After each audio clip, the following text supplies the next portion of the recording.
Hey everybody, I got some cool feedback on my last two tie videos, my first two tie videos. So I thought that I would show you a really simple tie to tie today. This is not my favorite tie knot to make. It's very simple, it's very easy to tie up.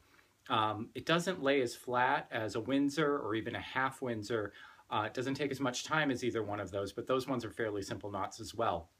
What I don't like about this knot, which is called the Pratt knot, is that one, it's really easy to mess yourself up when you start out because it kind of changes the left and right sides from what you're normally doing with a tie when you're working to begin with. Usually you start with the wide side in your dominant hand and the thin side in your less dominant hand, but this reverses it, and it also starts out upside down, sort of. So to tie the Pratt knot, you're going to start off by having the seam side out. So, and the thinner side is going to be on your dominant hand side. Now you're not going to work with the thinner side for very long, but just so you know, you're going to start out that way.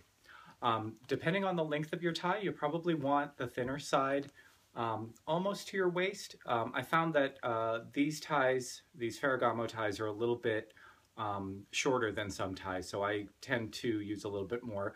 Remember, with a tie, you're going to want the point at the end of your tie. This is a really, I apologize. I wanted to do an orange tie, and this one's a little bit, needs an iron. Doesn't matter, I can still show you. You'll want the point to land just below your belt buckle, or just resting about there.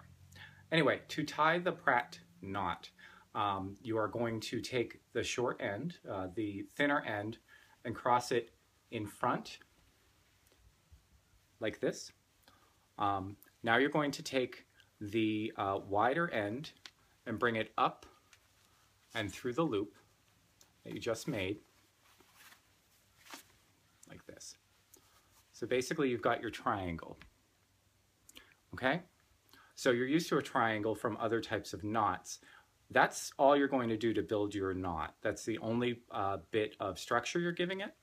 Now you're just going to build out your cover by crossing the wide end back across, and then you're going to tie the knot off in front of the behind the cover. So bring this up behind your neck through the loop, and then you're going to slide it through that front cover.